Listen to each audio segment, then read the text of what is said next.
Eh bien, bonjour aux amoureux de la mécanique. On va de nouveau passer un bon moment ensemble.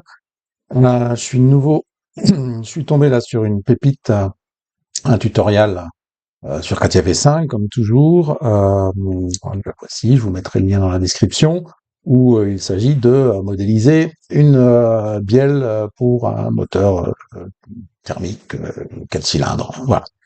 Voilà, donc on va regarder ça. Alors, avec la vidéo sont fournis des plans de détail que l'on pourra utiliser pour modéliser de notre côté.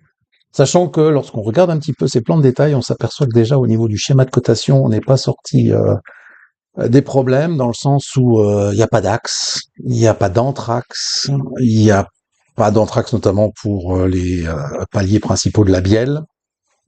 Il y a des chaînes de cote, mais qui correspondent pas réellement à de la cotation fonctionnelle.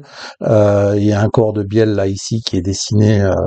C'est juste, ouais, c'est très bizarre. Et voilà, donc on va retrouver aussi cette fois l'autre partie de la bielle, le palier inférieur. Voilà, du même style. Vous avez par exemple une cote de 35 ici qui s'arrête sur un rayon de congé, ce qu'on ne fait jamais. Donc déjà, on démarre avec une certaine appréhension dans la mesure où on se dit que ce gars qui nous propose un tutoriel, on se demande vraiment s'il a fait des études de génie mécanique ou un BTS CPI. J'en doute vraiment. Voilà. Bon, bah, en tout cas, allons voir. Moi de mon côté, je vous ai aussi modélisé la même pièce. Hein, la voici. Elle a été modélisée sur Creo paramétrique version 12.4. Voilà, bah, je vais la refaire devant vous et on va comparer ma méthode de travail avec celle de l'expert Katia. C'est comme ça. Euh, Allez, allons-y. Alors, on va revenir sur... je m'arrête déjà une toute petite seconde sur la présentation ici, où ça en jette quand même, hein, parce qu'on a affaire à Magic of Design Softwares, voilà, qui nous souhaite un joyeux apprentissage, bon, pourquoi pas. Et effectivement, on nous propose de modéliser cette bielle. Donc je vais couper le son. Je l'ai pas écouté réellement, mais voilà. Donc modéliser cette bielle dans Katia. Sachant que là ici on a le résultat, son résultat avec un assemblage, et il va attaquer directement sur la partie modélisation. On va au niveau de la vitesse de lecture. Alors, il y a un petit bug dans YouTube en ce moment, voilà. Avec les problèmes de vitesse de lecture, on va passer sur une vitesse de lecture x2 et on remonte ici. Alors, par quoi va-t-il commencer ce brave homme, cet expert en dessin 3D? Eh bien, il commence par nous tracer deux cercles, avec déjà un premier problème, c'est que le pauvre, il s'est trompé dans les diamètres, du coup, les deux cercles sont l'un sur l'autre. Et je m'arrête tout de suite ici sur un point que j'avais déjà remarqué dans une précédente vidéo sur Katia. Il va quand même essayer de faire en sorte d'être symétrique. Ici, on a une cote de 27 qui est l'épaisseur du palier supérieur de la bielle. Eh bien, dans Katia, il va choisir ici l'option extension miroir. Mais c'est là où c'est assez surprenant, c'est que on est obligé dans Katia, voilà, de diviser la cote par deux, parce que lorsqu'on prend l'extension miroir, eh bien, il rajoute la même quantité de matière de part et d'autre du plan de symétrie, mais il fait pas la somme, ce qui fait que lorsque l'on va vouloir faire la mise en plan de cette pièce, eh bien, on aura une demi-cote et on sera obligé de l'effacer et pour la remplacer par la cote théorique réelle de 27 mm. Bref, c'est pas très engageant. Voilà, il fait ce que j'ai dit. Voilà, tac, il fait son premier palier. Et là aussi, dans les bonnes pratiques, chose que l'on déconseille systématiquement à tous ceux qui débutent sur un logiciel CAO 3D, on ne fait pas les rayons à ce moment-là de la conception, c'est beaucoup trop tôt. D'ailleurs, on verra plus tard dans la vidéo que ça va lui jouer des tours, ce petit cette mauvaise pratique. Bref, il attaque ensuite d'emblée avec le corps enfin, l'âme de la bielle, le bras de la bielle, si on veut. Alors là aussi, là, son esquisse va prendre des plombes et son schéma de cotation est absolument affreux. Euh, Déjà, il cote en demi-cote par rapport au cote réel sur le plan et ça va lui prendre un temps fou. Alors, je vais revenir là-dessus un petit peu plus tard. Vous allez voir que à la fin de son travail, il va passer un temps fou là aussi à terminer son bras de bielle ici. Moi, je vais avancer. Voilà.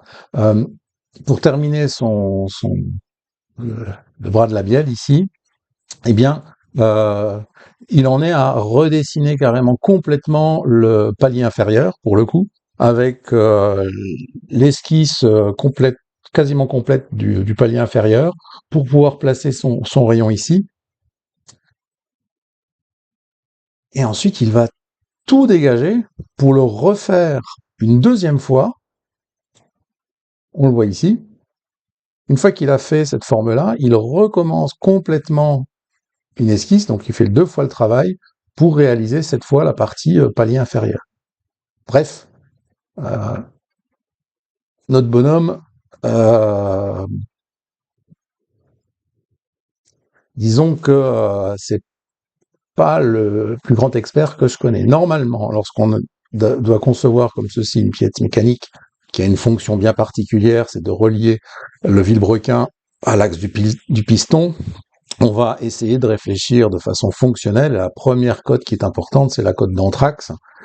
Et on va commencer par modéliser la partie la plus importante de la bielle ici, qui est le palier inférieur. Alors, je vais commencer ici une nouvelle pièce. Hop, allez. Connecting rod. Ici, on utilise, bien évidemment, pour faire ce genre de choses, un modèle de démarrage. Chose importante aussi, je ne vais pas modéliser d'un côté la bielle, de l'autre côté le demi-palier inférieur. Je vais modéliser l'intégralité de la bielle en une seule pièce et j'utiliserai ensuite les fonctions multicorps de Créo pour séparer ensuite mes deux parties de bielle. Donc là, on retrouve ici le système de cotation automatique de Créo. Je vais rechercher ici le diamètre. Alors ici, j'ai un rayon de 36. Nous, on va travailler sur du diamètre, donc une cote de 72. OK. Et dans Créo, lorsque je valide mon esquisse, eh bien, si je choisis de travailler ici en symétrie, eh bien, la cote que je vois apparaître, c'est la cote hors tout, la cote totale. J'ai pas besoin de faire un calcul, même si c'est facile, je n'ai pas besoin de calculer la demi-épaisseur de ma bielle. Ici, on a 30 mm, donc allez, hop, on place les 30 mm, et en plus, chose importante, je dessine, je crée un volume plein. Je m'occuperai des perçages à la fin. De la même manière, je vais de nouveau enchaîner sur, là encore une fois, une esquisse, parce qu'on va s'occuper maintenant du palier supérieur. Ici, il faut que l'on fasse un petit calcul pour obtenir l'anthrax. Donc on a 36 plus 134 et la moitié ici de 40, c'est-à-dire 20.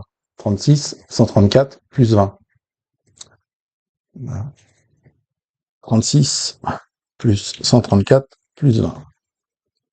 Voilà, donc j'ai mon anthrax de 190, c'est normalement cette cote-là qui aurait dû apparaître sur le plan, et on va continuer avec le diamètre ici, qui est un diamètre de 40. Avec une épaisseur, là aussi, en symétrie, cette fois de 27 mm. Alors dans Créo, lorsque vous créez comme ça deux volumes disjoints, ça vous crée pas automatiquement et forcément deux corps séparés. Hein.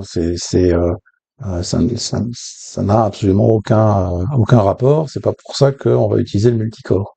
Allez, je continue. Cette fois, on va enchaîner par un rectangle, ici comme ça, voilà. Ce rectangle-là, il est symétrique par rapport à la médiane, on va dire ça. Et vous voyez, chose très très importante, j'ai un schéma de cotation nécessaire et suffisant qui est disposé automatiquement par Creo chaque fois que je trace une géométrie. Je vais compléter encore mon esquisse par un arc centre et extrémité. Voilà, le centre de mon arc est ici, je prends une extrémité là, je mets l'autre extrémité ici et on va utiliser la gomme pour supprimer cette partie-là. Vous voyez que automatiquement j'ai des codes qui viennent se rajouter. Ma symétrie ici n'est pas respectée à un endroit. J'ai une cote de symétrie qui n'est. Alors si la symétrie est respectée, mais cette cote-là en fait elle va avoir une influence sur la hauteur. Donc on va remanier un tout petit peu le schéma de cotation tel qu'il m'est proposé. Pour cela, ben voilà, on prend la fonction de cotation directement à la souris. Je suis pas obligé d'aller le chercher dans un menu. On modifiera les cotes après. Je termine ici. Voilà. Donc là, j'ai mon schéma de cotation qui est satisfaisant. Je vais aller voir quelles sont les valeurs que je dois lui apporter. Euh, sur la cote supérieure, j'ai 25. En largeur, j'ai 90. Donc là, j'ai 25. Ici, j'ai 90. Là, j'ai 45, il me semble. Et on va aller voir le palier ici. Et la cote en bas, j'ai 40. En Créo, on raisonne code fonctionnel, on raisonne pour tout, de manière à pouvoir ensuite, si on le souhaite, placer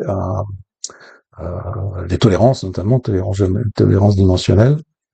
Voilà. Hop. Alors, quelle est la cote? Je crois que je suis pas loin avec 17. Bingo, je suis long. Donc 17, ça me va. Voilà, j'ai créé ici la partie du corps inférieur de la bielle, et maintenant je vais m'attaquer effectivement à la partie centrale. Donc on peut revenir sur la façon dont ici il s'y prend. Vous allez pouvoir comme ça bien comparer le temps qu'il lui faut pour réaliser toutes ces opérations. Hop, je reviens ici. Voilà. On va revenir carrément au tout début de la. Et vous allez voir qu'au tout début de son exercice, il enchaîne des opérations longues. Donc là, il commence la symétrie, il s'arrête, il va pas jusqu'au bout, il s'arrête au milieu du bras de bielle ici. Voilà, ça va lui permettre de faire une première extrusion. Euh, Encore pareil, là, il y a 12, donc il va mettre 6 millimètres pour faire du miroir, très bien. Et après, il va devoir enchaîner. Il progresse vraiment de façon, voilà, je pars d'un endroit, je vais jusqu'à l'autre endroit, alors que quand on fait de la conception, on n'est pas obligé de suivre ce raisonnement. Et là, il nous rajoute un rayon qui est beaucoup trop précoce. Et ce rayon-là va vraiment lui jouer des tours tout à l'heure dans sa modélisation. On va s'arrêter 2 minutes aussi là sur cette partie-là parce que vous allez voir que en plus, lorsqu'il va recréer la bielle, il va pas respecter le plan. C'est comme ça. Bon, donc il fait des erreurs de modélisation, mais en plus, il sait pas lire un plan. C'est un peu dommage. Voilà. Donc il va faire toute une esquisse qui représente le palier inférieur de la bielle. Il va s'en servir pour dessiner la base du bras de bielle. Et après, il l'efface. Donc, pour la recréer ensuite. Après, on s'étonne que les moteurs des voitures fabriquées avec Katia nous lâchent au bout de 30 000 km. Ça m'étonne. Là, donc là, lui-même, il est obligé de calculer ses entraxes parce que il s'est mal foutu.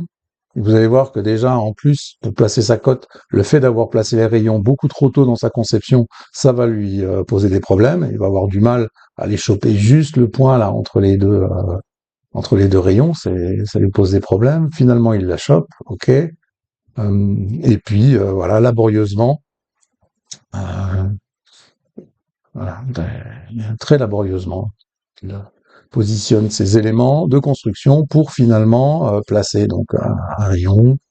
Euh, Alors là aussi, vous allez voir que le schéma de cotation qu'il va utiliser pour positionner son rayon, la base, c'est quelque chose d'absolument affreux. Donc, il place l'axe de, là où, là où passera le perçage après pour positionner son rayon. Et ensuite, voilà, il fait sa symétrie. Maintenant qu'il a fait sa symétrie, il va fermer son contour. Il va dégager, voilà, tout le reste là. Alors, il en fait des traits de construction, mais qu'il réutilisera pas après. C'est bien dommage. Et voilà. Donc, ni fait ni à faire, hein, on peut le dire. Il y a, et là aussi, petite remarque qui est, lorsqu'il va extruder son esquisse, il va pas venir se positionner, extruder jusqu'aux faces qui existent déjà. Il va ressaisir, hop, la cote de 6 millimètres, donc pour avoir ces 12 millimètres complets. Ce qui fait que si jamais il modifie l'épaisseur de cette partie-là, l'autre ne suivra pas. Il devra aussi la modifier. C'est au niveau bonne pratique. Je peux pas imaginer que Katia ne sache pas prolonger une esquisse jusqu'à une surface. C'est juste impensable. Là, c'est vraiment le concepteur oui, bref, qui fait un peu n'importe quoi. Alors, moi, je vais quand même essayer de respecter son schéma de cotation. On va venir commencer ici une extrusion. Euh, et, allez, on va se placer dans le plan d'esquisse. On va, donc là, on va travailler comme il l'a, un peu comme il l'a fait. Ceci dit, avec Créo, on est quand même, on a quand même des possibilités d'esquisse qui sont nettement plus, qui semblent en tout cas plus simples que celles que l'on va trouver dans Katia. Ça y est, il m'a fait mon esquisse. Là, je vais pouvoir rajouter, par exemple, déjà des contraintes de tangence ici, parce que j'estime que ce rayon-là va être tangent. Et on va utiliser, voilà, hop, on va sélectionner mes trois entités ici. On va en faire une symétrie avec l'objet, avec la fonction miroir. Et on va respecter les cotes proposées dans sur son schéma de cotation. Ici, je crois combien on avait? Là, on a 26 et en bas, on a 29. Donc là, on va mettre 26. OK, très bien. Là, de là à là, hop. Voilà, hop, de là à là, on va mettre 29, on a dit. Alors, il n'arrive pas à passer la cote de 29. C'est parce que les autres cotes sont pas encore correctement définies, ou en tout cas les valeurs de cote sont sans doute incompatibles. Donc je vais aussi rajouter la cote entre ces deux points-là, qui est normalement de 90. Donc là aussi, celle-ci ne passe pas. On va voir tout à l'heure comment on peut s'en sortir. Hop, retournons. Donc on a 26 ici, 29. On a un rayon de 60 à cet endroit-là et un rayon de 45 ici. Donc je pense qu'on va déjà s'occuper des rayons. Ici, on va passer notre rayon de 45. Là, ça passe. On va passer notre rayon de 60 ici. OK, il est passé. Ensuite, donc on peut retenter. On va regarder comment ça se passe. Ici, j'ai bien une contrainte de tangence. Là, j'ai pas la contrainte de tangence. On va l'ajouter, voilà, pour ne pas avoir de mauvaises surprises. On va faire pareil ici. Voilà. Donc là, j'ai une cote, j'ai une surcotation, donc on va détruire la contrainte qui est surabondante. Et puis ici, donc maintenant, on va regarder si cette fois, voilà, maintenant qu'on a mis nos rayons, le schéma de cotation va passer. Bon. Ok, pourquoi pas? On y est. Ça me plaît pas des tonnes, mais bon, on va faire avec parce que de toute manière, c'est défini comme ça sur le plan. Et donc, pour finir notre esquisse, ben, on va simplement relier ici, hop, les deux extrémités, et puis on va faire pareil ici. Voilà. Très bien. Allons-y. Et donc, on l'a vu, en fait, l'épaisseur, c'est 12 millimètres, mais surtout, c'est 12 millimètres en symétrie. La voilà placée. Vous voyez, donc la pièce prend forme petit à petit, avec des esquisses qui sont relativement simples. Bon, celle-ci était un petit peu particulière. Et à présent, donc, on va s'attaquer également. Alors aussi, ça va lui prendre du temps. On va continuer à faire un peu défiler la vidéo. Hop. Donc on a donc toute son esquisse ici. Voilà. Pareil, à peine il fait le socle que l'on a là, qu'il enchaîne directement. Je crois même qu'il esquisse les congés dans son extrusion. Ouais, il va mettre il va mettre les rayons de congé directement dans l'esquisse de son extrusion. Donc il se complique la vie parce qu'il y a des fonctions qui sont faites pour ça. Donc il est content, il a fait cette extrusion. Donc là encore une fois, il divise 17 par 2, très bien. Puis il va s'attaquer à la découpe circulaire.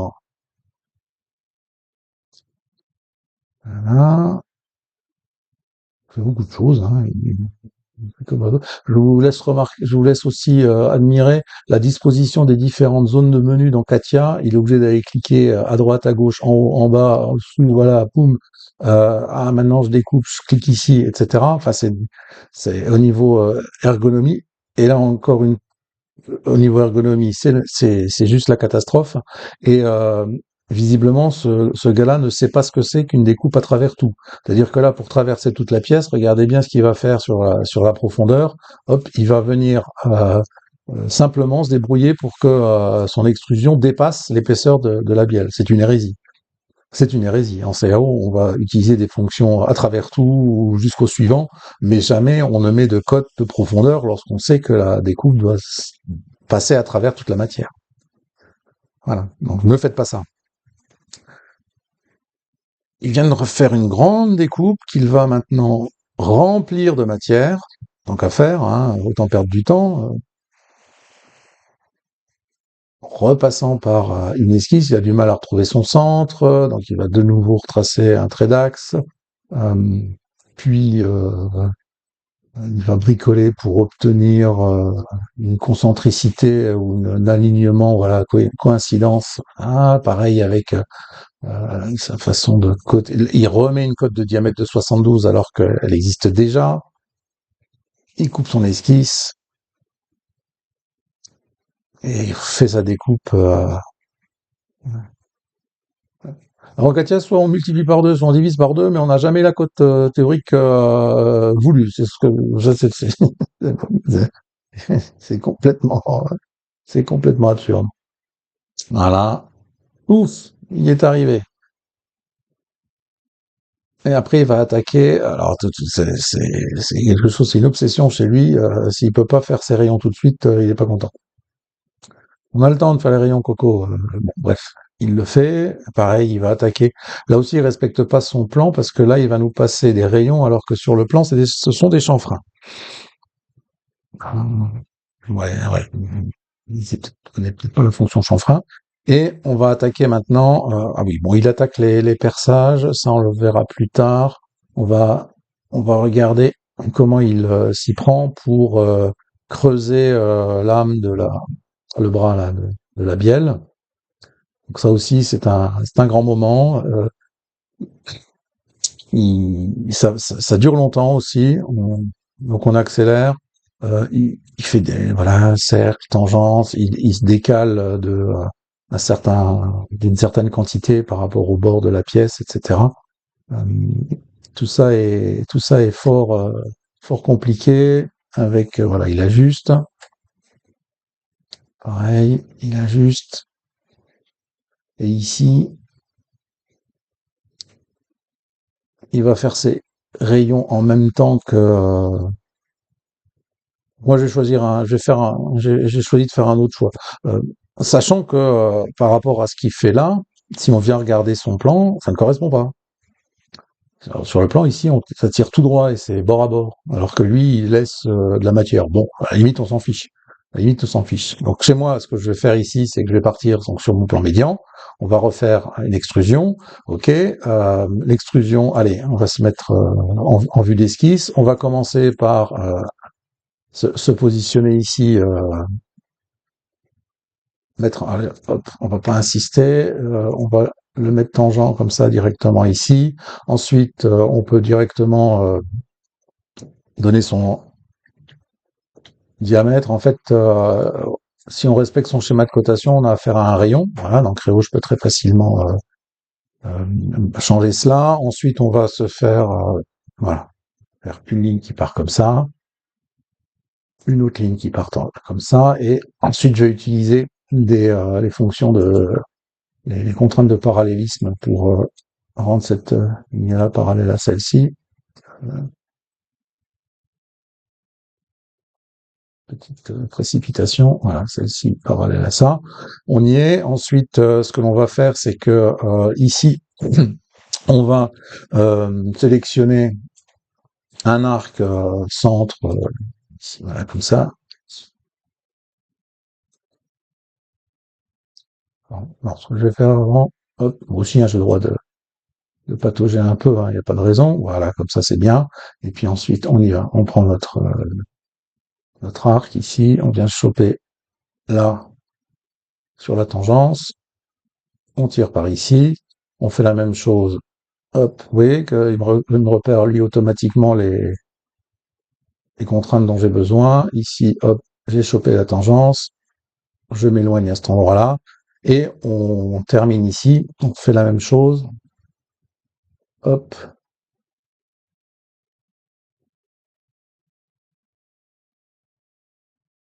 comme ça. Et là, c'est pareil. Donc là, je prends un peu de liberté par rapport à son schéma de cotation, mais de toute façon, son schéma de cotation, il est tellement absurde que je peux bien me permettre de faire ce genre de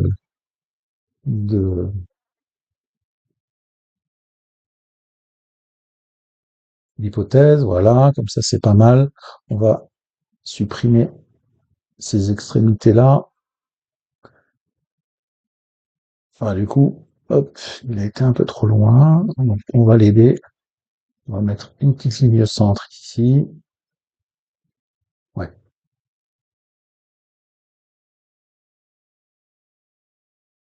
Et là, on n'a pas de, on- il manque un, un, un petit rien du tout pour être parfaitement raccord.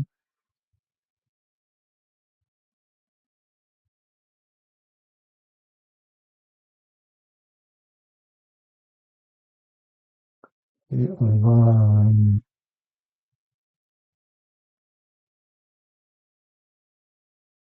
on va supprimer ce bout de segment, on va supprimer celui-ci.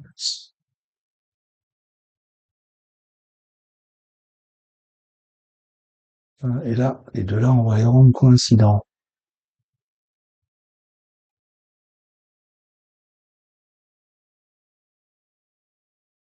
Ouais,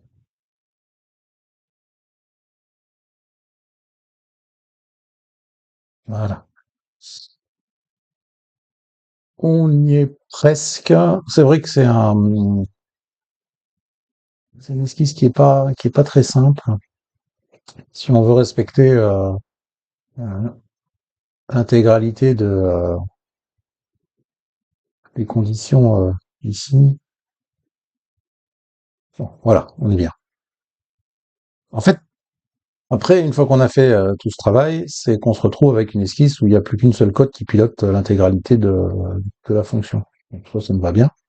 Hop. Et moi, ce que je vais faire ici, c'est que on va aller des deux côtés, mais on va faire une découpe en fait.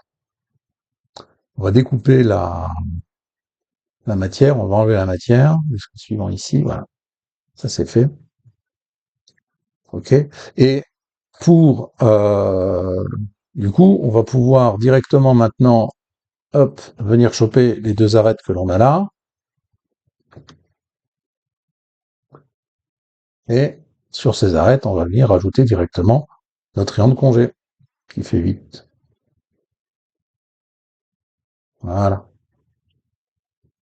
Ça c'est fait. Et pour remplir de nouveau la pièce, eh bien, on se positionne sur ce plan-là. D'abord, on va chercher une extrusion. On va faire une extrusion mince. On va venir la poser sur ce plan-là, comme ceci. OK, on esquisse. On a une ligne. On l'accroche ici. On la descend jusqu'en bas. Voilà, c'est fait. On valide son esquisse. Et à partir de ce moment-là, on va là aussi partir des deux côtés. De ce côté-là, on va jusqu'à suivant. On fait pareil de l'autre côté. On va jusqu'à suivant également, comme ceci. La cote, la cote d'épaisseur, normalement, elle vaut 4, mais elle est répartie de façon symétrique là aussi au milieu. Et j'ai maintenant la toile de mon arbre de biellette qui est réalisée. Voilà, ça c'est correct, c'est propre. On n'a pas beaucoup de cotes. Elles sont la tige de la biellette est pas très côté fonctionnel, mais bon, voilà, c'est déjà ça.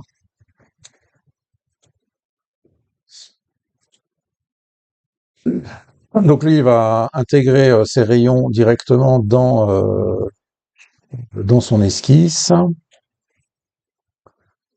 Il va bien sûr, bien évidemment, découper seulement un côté de sa bielle, et puis il va copier sa découpe de l'autre côté, euh, plutôt que de faire comme je l'ai fait, une découpe qui traverse tout et ensuite simplement combler le vide entre les deux.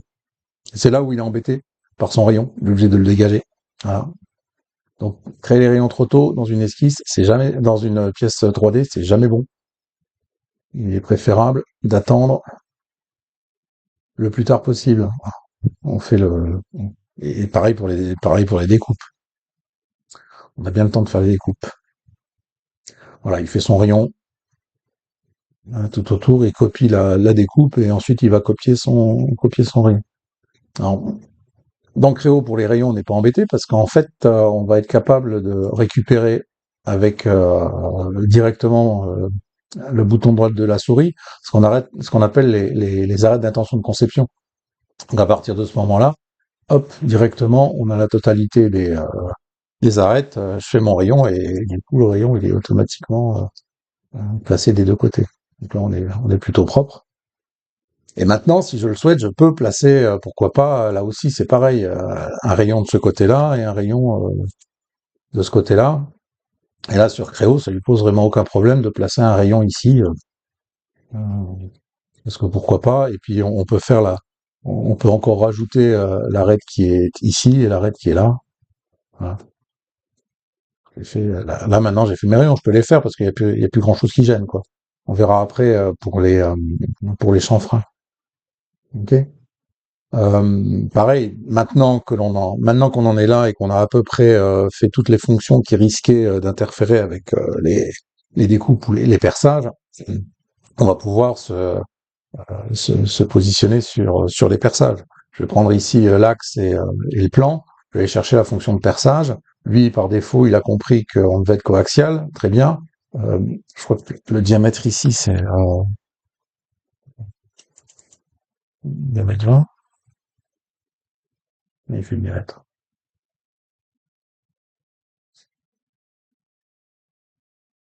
Non, diamètre 27. Je me suis peut-être gouré. C'est pas grave. Non, c'est bon. Diamètre 27. Ok. Là, c'est pareil. Ici, on va à travers jusqu'au suivant, et puis pour un autre perçage, ici de l'autre côté, on va aussi jusqu'au suivant. Voilà. Tac. Et comme je suis un flemmard, je prends ici le perçage qui existe, et puis je vais le coller en lui donnant simplement le nouvel axe. Ça c'est fait, du coup il me fait un perçage, là, toujours diamètre 27, mais en fait on a ici en bas, l'alésage il fait 50. Voilà, ça c'est fait. Donc très bien. Ensuite, pour compléter, ben on complète avec les les rebords ici, je sais pas si on a le même. Ouais, on en a des deux. On en a sur les quatre coins, ici et là. On se fait un petit rayon. C'est un rayon de 5, il me semble. Voilà, 4, 5. Le rayon est fait. Ensuite, ce qui est intéressant aussi, c'est la notion, toujours les arêtes d'intention de conception. Avec un petit coup de bouton droite, hop, je chope toutes les arêtes là qui courent le long de, de la matière. Et très facilement, je vais me faire mon petit chanfrein qui va bien. Chanfrein, je crois qu'il fait 2, comme ça. Voilà, hop. Voilà, on est bien. On est bien. Ensuite, on va s'occuper de percer le palier inférieur pour justement ensuite pouvoir y placer des vis. Alors là, on va revenir voir un petit peu. Donc lui, les perçages, il s'en est occupé beaucoup plus tôt. Beaucoup plus tôt. Il s'en est bien occupé avant de découper ici. Voilà, hop,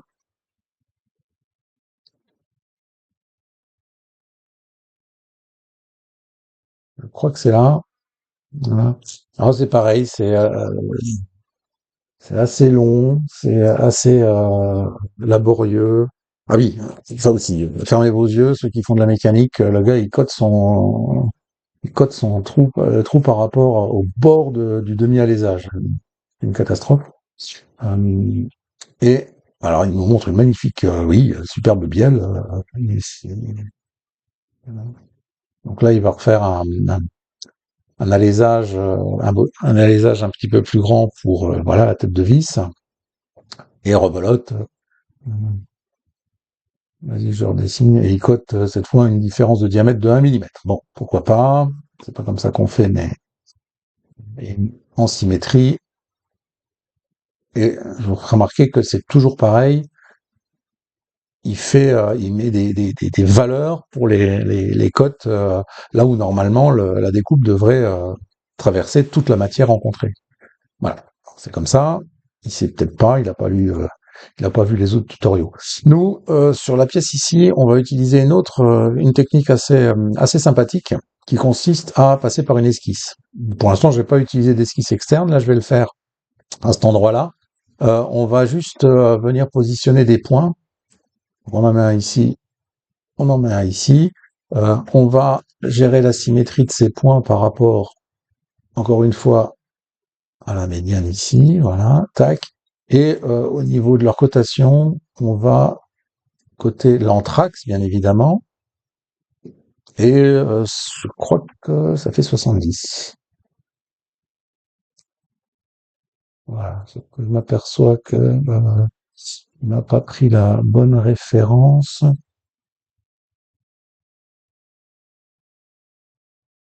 Ouais, c'est pas la bonne référence. Moi, je voulais travailler par rapport à celui-là.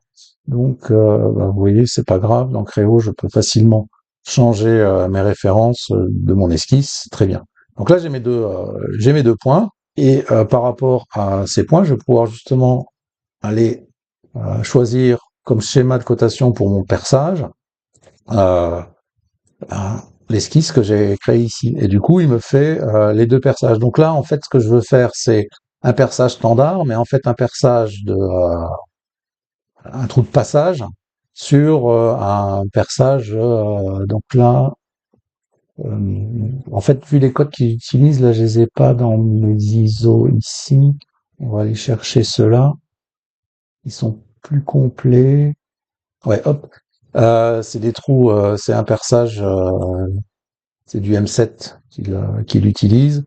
Et donc là, je vais pouvoir utiliser comme forme euh, voilà, un perçage avec un diamètre, ouais, allez, on va le laisser comme ça, 7,4.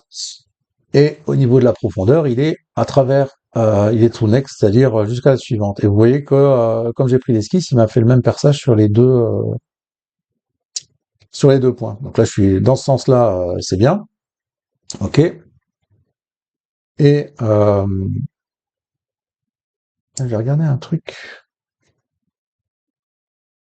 Je vais regarder un truc, si vous avez 5 minutes.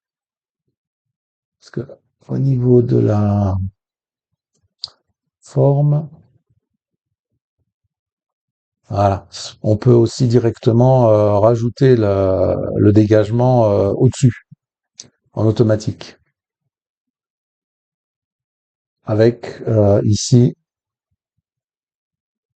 la partie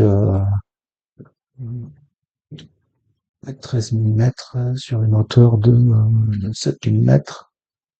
Donc là, c'est si on veut noyer la tête de vis. Donc ça, je vais pas le faire. Du coup, je vais l'enlever. On va laisser comme ça. À la limite, même ça, j'en ai pas besoin. Voilà. On va faire OK. Parce qu'en fait, on va refaire la manip. On va refaire un perçage. On va reprendre un perçage sur l'esquisse. On va reprendre ce point-là, du coup, mais on va inverser le sens de la découpe. Et cette fois, je vais lui indiquer manuellement le diamètre que je souhaite obtenir. On va mettre 13 millimètres de diamètre et au niveau de la profondeur, là c'est pareil, on va mettre jusqu'à suivant. Voilà. Et du coup, là j'ai mes deux dégagements, c'est propre. Et on termine avec, pour faire joli, hop, les deux arêtes ici qui sont un peu vives. Je les ai chopés en arrêt d'intention de conception. On va se faire un petit chanfrein dessus.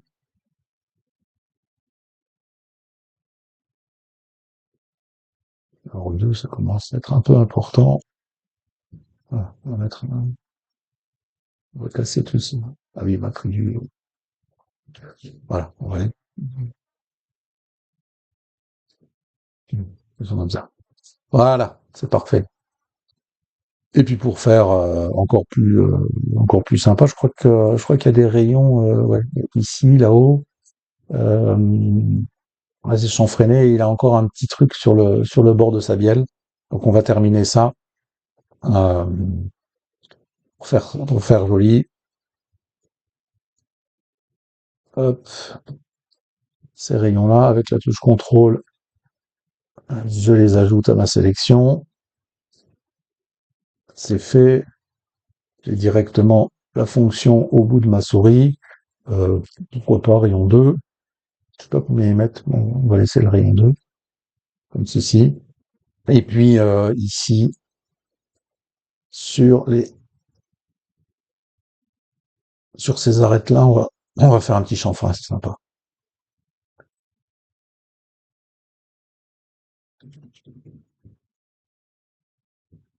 Voilà, c'est parfait. Et donc, maintenant qu'on a fait cela, on a pour l'instant une seule pièce, évidemment, parce que j'ai tout fait sous forme d'une seule pièce. Le gros avantage, c'est que lui, là, par exemple, pendant que nous, on est en train de... Moi, j'étais en train de modéliser la pièce au complet, eh ben, il faut encore qu'il aille nous pondre le demi-palier inférieur. Et c'est reparti pour... alors là, il va effectivement mettre moins de temps, mais il y aura aucun lien entre les différentes cotes. Tout est indépendant.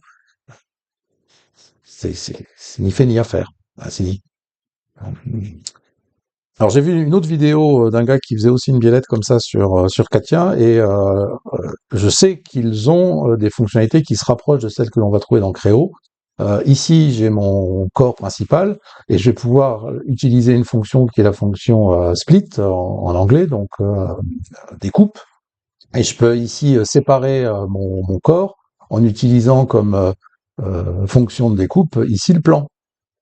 Et du coup, je me retrouve avec deux corps. La biellette supérieure, je vais pouvoir le renommer d'ailleurs aussi, tant qu'à faire.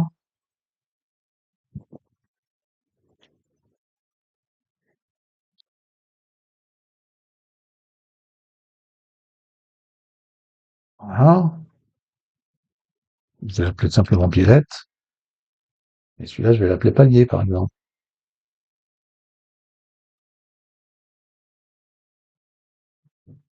Voilà, c'est fait. Est-ce que du coup, je peux l'isoler. Voilà, j'ai mon palier. Et puis au-dessus, j'ai ma biellette. Très bien. Et ce que je peux faire surtout, c'est que je peux maintenant sélectionner ces deux objets-là. et je vais pouvoir en créer directement un assemblage. Ça, c'est une nouveauté aussi de la version 12. Je peux directement créer un assemblage à partir de ces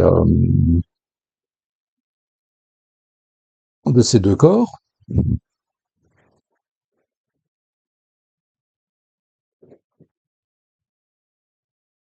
Hop, et voilà. Il m'a créé deux pièces, et ces deux pièces portent chacune le nom des corps que j'avais créés dans ma pièce principale.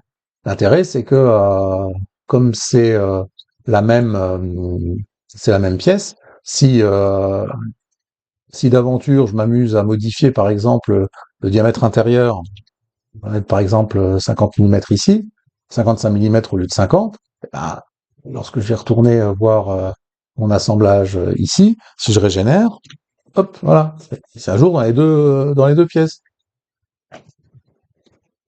C'est comme ça qu'il faut concevoir les objets. C'est pas de façon indépendante. On a des outils de conception assistés par ordinateur. Là, en fait, le gars, il utilise Katia comme un outil de dessin 3D. Il fait pas mieux que du dessin 3D. Il fait pas de la conception, ça c'est sûr et certain. Voilà. Et après, à la fin de la vidéo, eh bien, il va tenter là aussi de refaire son assemblage. Bon, il met des jolies couleurs, certes.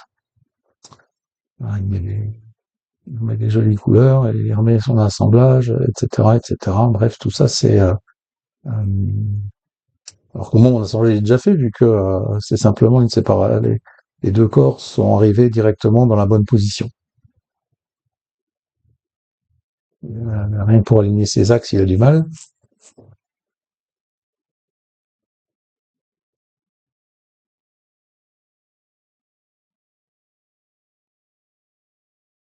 Voilà, il a réussi.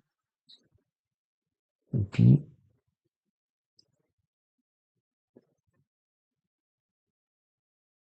ça y est, il l'a fait. Bravo. Bien, sur ces bonnes paroles, je vais vous laisser méditer sur les capacités de Katia ou de Créo à réaliser facilement, rapidement des modélisations. Ça, c'est vraiment pas une modélisation très complexe, c'est quelque chose d'assez courant. Et l'idée, c'est d'utiliser un outil de conception pour pouvoir respecter notamment des schémas de cotation nécessaires et suffisants. Bref, des vrais outils de mécanicien. Sur ce, je vous laisse. Je vous remercie d'avoir regardé la vidéo jusqu'ici si vous l'avez fait. J'espère qu'elle vous a plu et je vous trouverai encore d'autres exemples pour montrer euh, qu'il y a quand même des légendes qui sont un peu usurpées. À bientôt!